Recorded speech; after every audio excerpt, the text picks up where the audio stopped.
16 ವರ್ಷ ಕಳೆದೋಗುವುದು ಎಜುಕೇಶನ್ ಅನ್ನೋ ಜೈಲಿನಲ್ಲಿ.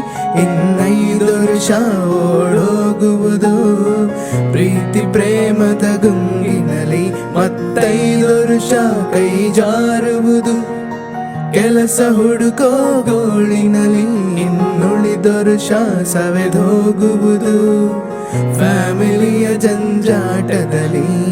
ತಿರುಗಿ ನೋಡೋ ಹೋಗೋ ದಿನ ನಿನಗೆ ಉಳಿಯೋ 3 ದಿನ. ಈ ಸತ್ಯ ನಿನಗೆ ತಿಳಿಯೋ ದಿನ ನೀ ಕಟ್ಟುವೆ ಗಂಟು ಮೂಟೇನ. We don't say nonsense. Danger 50 to 20 danger, 20 to 30 soldier, 30 to 40 hunter,